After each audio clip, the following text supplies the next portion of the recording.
My name is Dean Cavaretta, and I'm a candidate for state senate. I was Karen Polito's deputy campaign manager last year.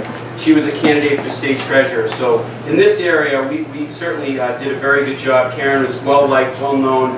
Bonnie helped out a lot. Paul was a big help. And Karen did exceedingly well. I mean, right now, we can't independently govern ourselves on Beacon Hill. It's dysfunctional. It's too one-sided. A lot of bills are rubber stamped through, voice votes where there should be roll calls. But we have started to make a difference, and we have to continue that, defend the gains we have, and build off of that. In my race, I want you guys just to step back and close your eyes for a second. I want you to imagine Nancy Pelosi, Elizabeth Warren, and Bernie Sanders. And then I want you to think of my opponent being to the left of basically all of them. My opponent is probably, or is, the most liberal member of the state legislature, serving in the most moderate to centrist state senate district in the state. So my background is education. So I'm going to run on education and the economy. And you know, he can talk about what he's done on education, but the cities and towns right now are on the receiving end of a cost shift that's only just begun. The state budget next year is projected to be $1 billion in deficit. They're probably hiding the real number because of the gimmicks they do up there. So what's happening? The cities and towns are getting cost-shifted tax increases. Marlborough, Hudson, other communities have voted to raise the property tax to make up the difference. All they're doing is cost-shifting the problem from one level of government to the next. But we're in deep trouble. The stimulus is long gone. It didn't work. It's ineffective. State is in the red. Our unfunded pension liability is in the billions. Karen talked a lot about that last year running for state treasurer. We have structural problems that need to be addressed. My opponent voted against pension reform for future teachers that haven't even been hired yet, saying that that's unfair. Well, listen, I've been there. I was a dues-paying member of the MTA. I want a sustainable pension system. Well, I didn't have a choice. It's not a right-to-work state. Not a right-to-work state. Not a right-to-work state. Bottom line is, in this district, with as many unenrolled voters as there are, when you talk about education and the economy, when you talk about working to be effective on Beacon Hill, there's a lot of room for me in my campaign. Most of the bills that my opponent files go nowhere.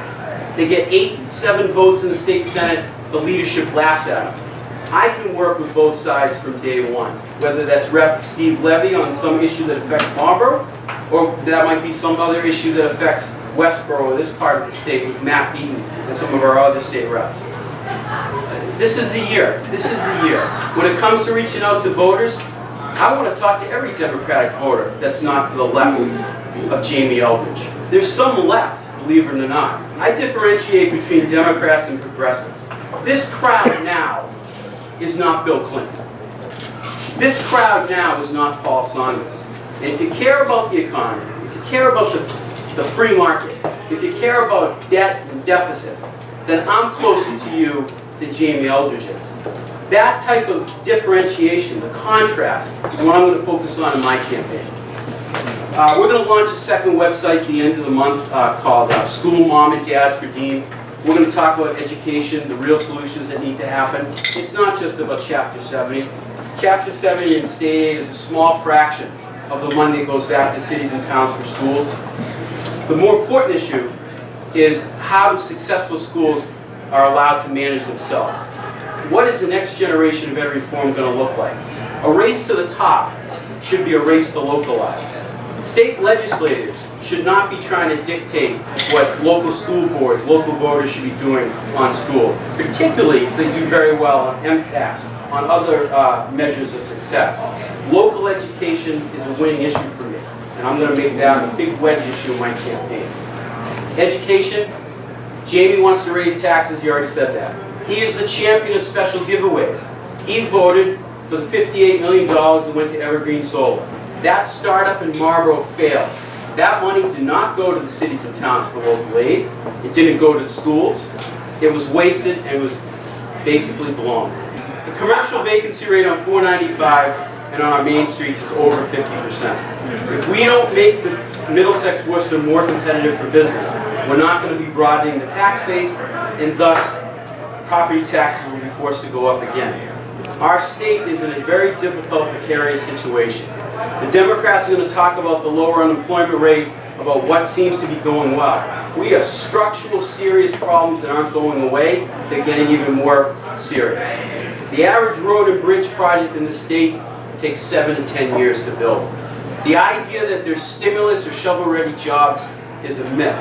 My opponent was on record saying he wanted a more robust stimulus with money borrowed from China. It's absolutely insane. He is an unabashed, progressive liberal in a moderate district. In closing, let me just say that we have to run a full campaign, which is over 14 cities and towns. I need your help. If you go to my website, deancavaretta.com, you'll see the cities and towns that are listed. Maybe shoot an email to a friend or someone you know that lives in Marlborough or Hudson or one of the other towns.